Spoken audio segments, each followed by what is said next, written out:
Right now, the global economy has slammed into a wall. And the trigger? A conflict in the Middle East that has, for all intents and purposes, closed the world's most critical energy choke point. Oil markets are completely seizing up, and you can feel the fear. But here's the thing. Every major conflict creates losers, and it also creates quiet winners. This is the institutional playbook for understanding where capital is flowing right now. And to see where it's all heading, you first have to understand the epicenter of this crisis. And that epicenter is the Strait of Hormuz. You're looking at a narrow strip of water that connects the energy-rich Persian Gulf to the rest of the world. It's not just an important shipping lane. For the global economy, it's basically the jugular. And this number really puts it all into perspective. We're talking about 20%, a full one-fifth, of the entire world's daily oil and natural gas supply being forced through this single point. With Iran effectively shutting it down, all of that supply is now at serious risk. So what was the market's reaction? Well, it was immediate and it was brutal. Crude oil prices have already shot up over 40%. Now, this isn't just simple supply and demand. This is the market pricing in a massive geopolitical risk premium. It's a signal that Wall Street is expecting a long, sustained disruption. But, amidst all this panic, a familiar pattern is starting to take shape. It's a pattern we've seen before in other major geopolitical shocks.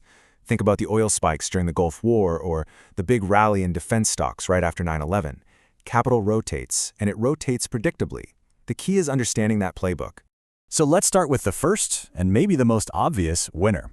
Unsurprisingly, the most direct beneficiary of a supply shock in the Middle East is the energy sector itself.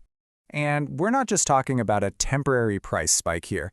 As analysts over at Piper Sandler are pointing out, this is a real structural shift. They're forecasting that this conflict is going to tighten crude oil supplies for a long time, and that's going to drive not just higher prices, but a whole new wave of investment into production outside of that conflict zone. So where does the institutional money go? Well, a lot of it flows into broad liquid ETFs. If you're looking for U.S. exposure, the big one is the Vanguard Energy ETF, ticker VDE. It's packed with American producers like ExxonMobil and Chevron, who are perfectly positioned to ramp up production and fill that supply gap.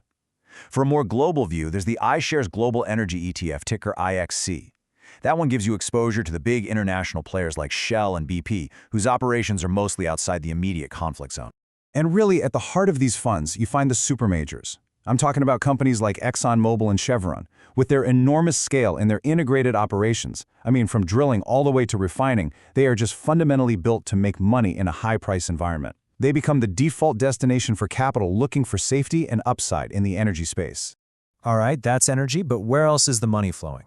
Well, it turns out that market chaos for some means higher profits for others. Let's talk about global shipping.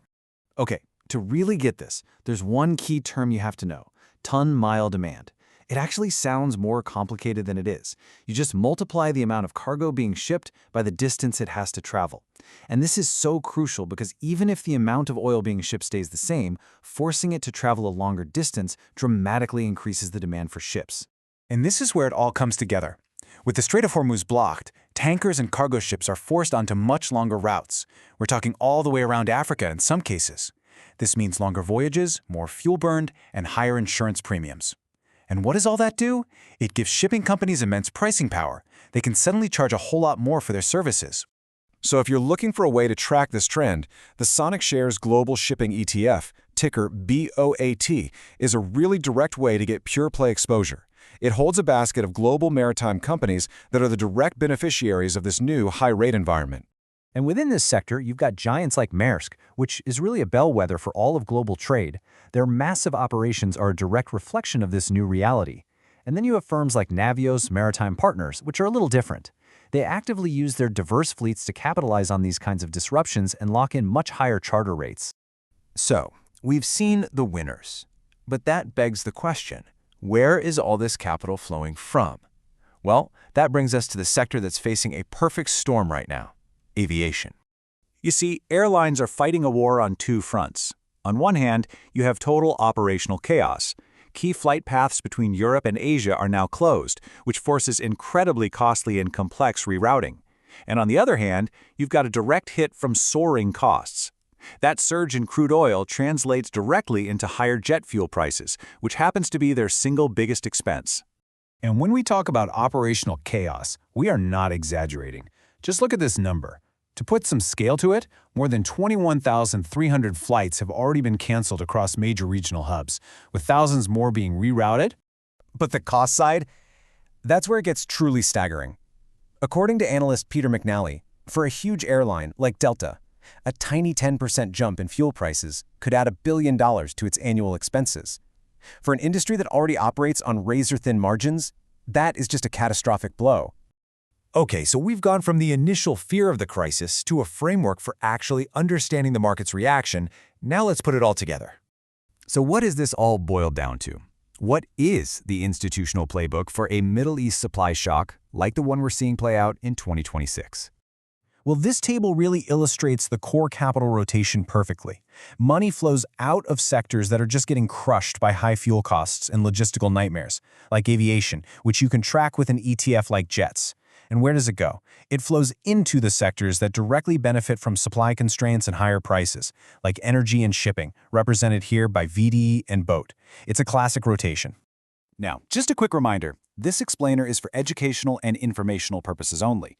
It doesn't constitute financial advice, so please be sure to consult a licensed financial advisor before making any investment decisions. So this crisis has really laid bare just how fragile our global supply chains are. And as capital starts getting deployed to build more resilient systems, it brings up a really critical question. What are the secondary industries, things like domestic manufacturing, logistics, or even cybersecurity for critical infrastructure, that will emerge as the next quiet winners? If this analysis gave you a new framework for thinking about the markets, do me a favor and hit like, subscribe, and drop your questions in the comments. Every week, we break down the macro moves that matter and where the smart money is watching.